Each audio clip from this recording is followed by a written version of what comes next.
investigation discovery.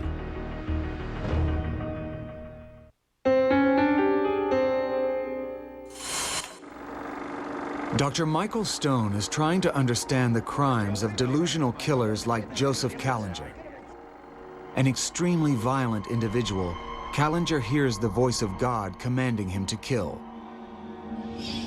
He tortures 10 victims and kills at least one. Like many delusional killers, Callinger suffers from schizophrenia. However, not all schizophrenics are violent. What makes some schizophrenics like Callinger more violent than others? What we're trying to do here is go a step beyond just establishing a relationship between schizophrenia and violence. Professor Robert Schug is a researcher in the Department of Psychology at USC. What we want to do is see if we can focus in upon particular factors that would cause an individual with schizophrenia to be violent.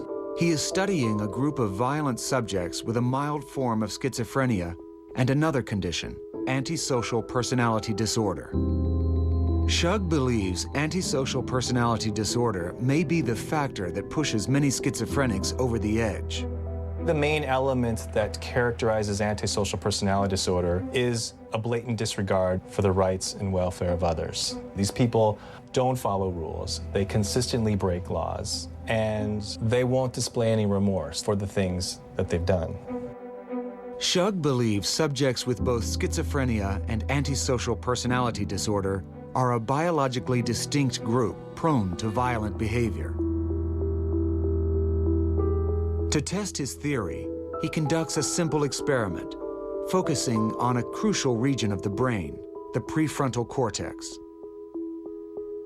We get these very intense impulses coming from lower areas of the brain, and the prefrontal cortex says, no, I will not act out on these impulses. It really keeps us on a day-to-day basis from acting out violently.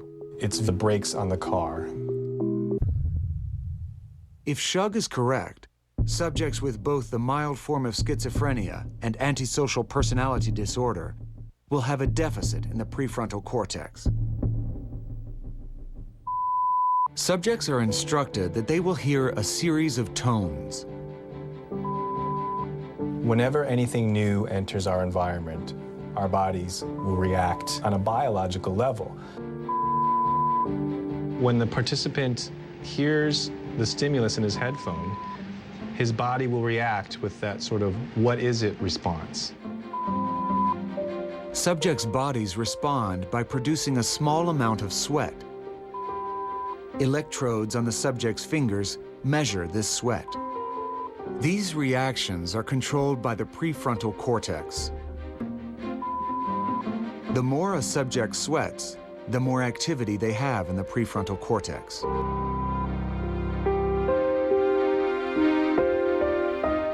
As subjects acclimate to the tone, a new, more alarming sound is produced. What we want to see is if their bodies will respond to more socially meaningful sounds. As he suspected, subjects with both conditions show lower responses than controls, indicating a deficit in the prefrontal cortex. The brains of these individuals are wired differently. So if you get a group of individuals where their prefrontal cortex is not functioning, they may be more likely to commit violent acts because they're incapable of stopping the impulses to do so.